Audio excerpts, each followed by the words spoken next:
नमस्कार। मैं पंडित गणेश ठंगवाल स्वागत करता हूं आप सभी का अपने YouTube चैनल ज्ञान धर्म संगम पर। तो दोस्तों, आज का वीडियो बनाने का विषय है पात्रता। हम किसी भी प्रकार से अपने किसी भी चीज को जब हम लोग चुनते हैं तो उससे पहले हमें उसकी पात्रता निर्धारित करनी और उसकी गुणवत्ता और पात्रता को उस चीज को करने से पहले अवश्य हमें देखना चाहिए। अगर हम पात्रता को नहीं देखेंगे तो उसके पश्चात हो सकता है कि हमें कुछ हानियां हो जाए।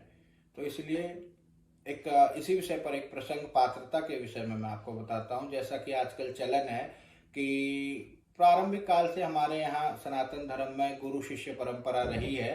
तो गुरु शिष्य परंपरा में भी गुरु को चुनने से पहले या गुरु जब शिष्य चुनते हैं उससे पहले उनकी पात्रता को जानना बहुत ही आवश्यक है।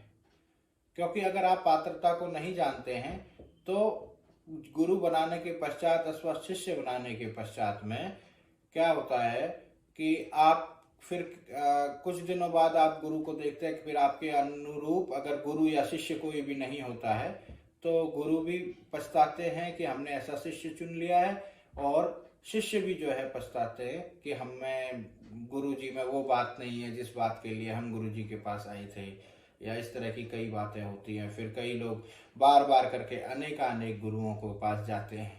तो अनेकानेक गुरुओं के पास न जाते हुए केवल एक गुरु अगर हम बनाएं तो जिससे कि हमें, लेकिन हम गुरु बनाने से पहले सारी पात्रता, हमें किस प्रकार के गुरु की आवश्यकता है जो हमें भगवान से जोड़ सके या हमें धर्म मार्ग से जोड़ सके।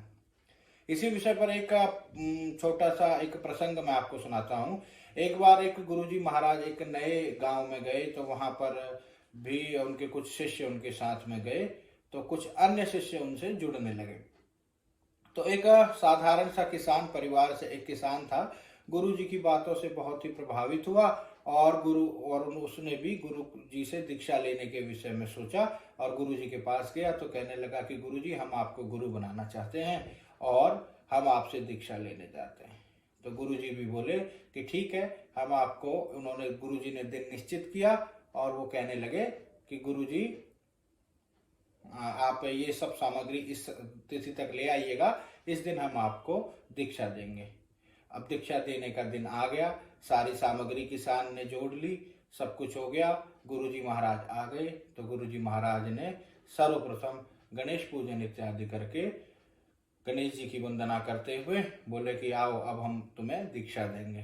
तो दीक्षा देते समय गुरुजी ने बोला, जिस प्रकार मैं करूंगा उसी प्रकार से आपको भी करना है।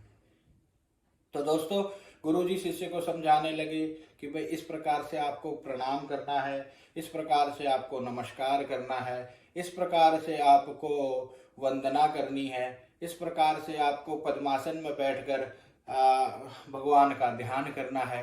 इस प्रकार से गुरुजी सभी क्रियाओं को समझाने लगे।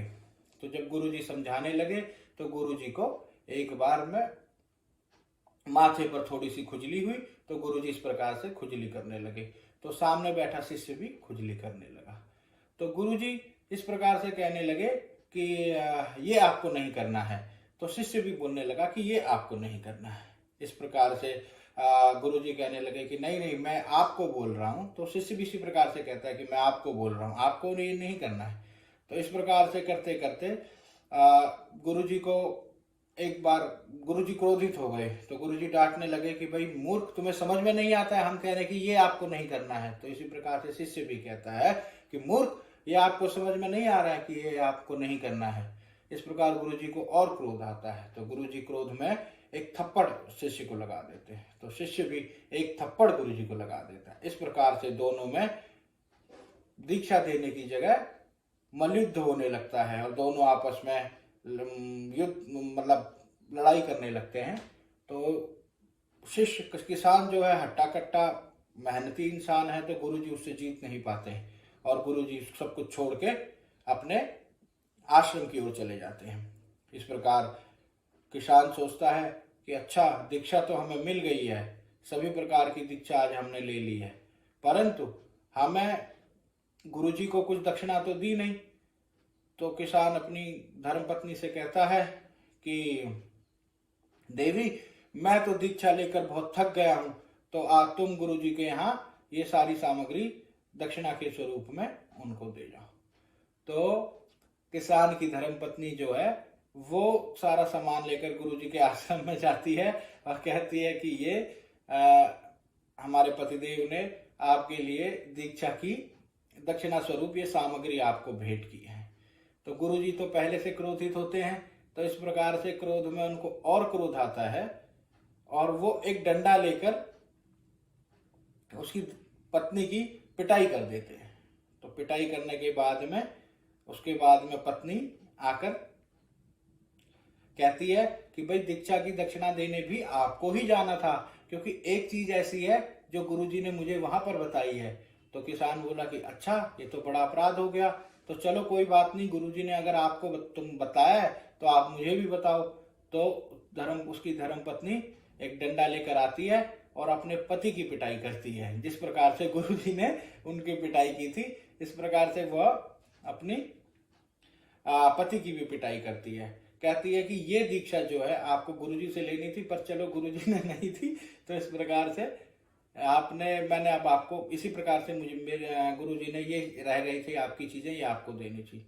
तो दोस्तों कहने का मतलब यह है कि पात्रता अगर हम लोग नहीं निश्चित करेंगे, सुनिश्चित करेंगे, तो इस प्रकार की हास्यात्मक हमारे साथ घटनाएं होती हैं। ना तो शिष्य को दीक्षा मिली और ना शिष्य समझ पाया कि दीक्षा का असली मतलब क्या है। तो मेरा कहना यही है कि हमेशा कोई भी कार्य करने से पहले, किसी को भी किसी भी प्रकार से कार्य करने से पहले पात्रता को निश्चित रूप से सुनिश्चित कर लें। अगर पात्रता सुनिश्चित नहीं होगी तो इसी प्रकार के हास्यात्मक घटनाएं आपके साथ घटती हैं। आज की वीडियो में इतना ही। नमस्कार, धन्यवाद।